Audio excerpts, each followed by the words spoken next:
It's dangerous to listen to uninformed friends.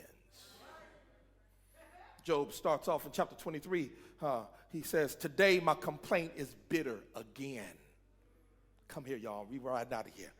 He says, I'm not listening to nothing said because I'm not guilty of nothing they've said about me.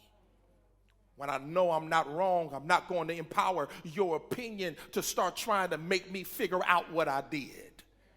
That's the problem. Sometimes we take in words and we start to analyze ourselves as if we've been wrong. No, you ain't wrong. It's just bad theology.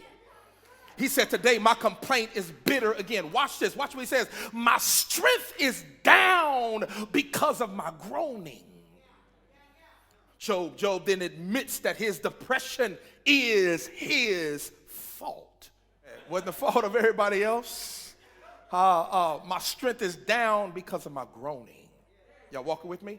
Job admits that his depression is his fault. I didn't say his condition was his fault. He doesn't say my spirit is down because my friends are against me. He says my spirit is way down because, he doesn't say because my wife is against me. No. He says my spirit is way down because of how I keep complaining. I'm trying to walk with somebody real quick, y'all. Hold my hand. Let's go. Hear this, y'all. You have to get to a point when you know that you are in charge of your emotions. I'm going to tell you what the problem is. You've been blaming everything on everybody else instead of yourself. I'm not in control of my condition, but I am in charge of my emotions within my condition. If I'm helping y'all say amen to me. Talk to me. I can be broke. I could be sick. I could be unemployed. Family don't love me. Friends walked away from me. But if I have good theology, I realize I'm in charge of my emotions.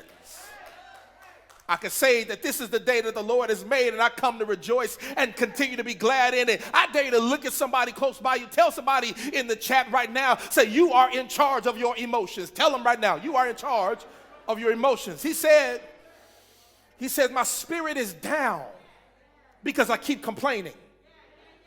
Some of y'all stay depressed because all you do is continue to complain. I'm telling y'all right now, people, God, listen, I'm going to tell you something. I prayed yesterday, and after I prayed, I came into contact just with a certain few, and I found myself having to pray again because even after I prayed, they still had a verbal voice of complaint. I wanted to say, listen, if you really gave it to God in prayer, then ain't nothing else you got to worry about. God got it handled. I need somebody to shout at your neighbor. High five your sister, high five your brother, high five somebody next to you, and say, neighbor, give it to Jesus. He'll work it out for you. Cast your cares upon him, for he cares for you. Here it is, y'all. Listen. You can't even tell somebody, listen, people, God, you can't even praise him without putting a complaint at the end. Some of y'all stay complaining all the time. You can't even tell somebody you're having a good day without saying, ooh, I'm just trying to make it. Ooh, Lord, it's so hard out here. Oh boy, is this difficult. You know, hey, I've been roughing it out, but I'm just hard though. It's hard. I lost an hour of sleep last night. You keep talking bad theology. And if you want to talk good theology, walk with me, Tyresha. When you talk good theology, here's y'all. Nowhere in chapter 23 do we see God talking. As a matter of fact, nowhere in the book of Job, except from the beginning and the end, do we hear God talking. God has shut up his own mouth. He ain't said nothing. God never interrupts Job just in his conversation of complaint. Because God says, I know how to give you room to be human.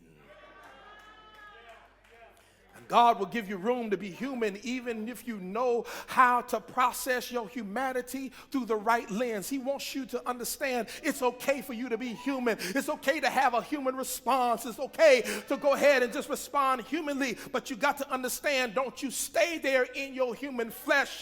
Talk to your spirit man and say, what is it that's going on? And your spirit man will tell you, God is getting ready to do something that you ain't ready for. You got all these folk telling you, don't cry. You telling you, don't cry. Don't feel that way. Don't be down. The devil is a liar. God is exalted. Right? If you're not going through it, then you cannot tell me how to be. God gives us room to be human. I've lost a loved one, and you're going to tell me, don't be down? Aren't you glad God lets you be human? He gives you room to cry, because crying at that moment is good theology. God, I'm just saying, listen. If I leave here, my wife, she better cry. But good theology turns around and also gives us the understanding that weeping may endure for the night.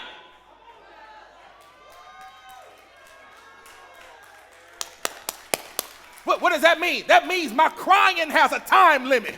Oh, God, I wish I had somebody here today. Weeping may endure for a night, but God says joy comes in the morning.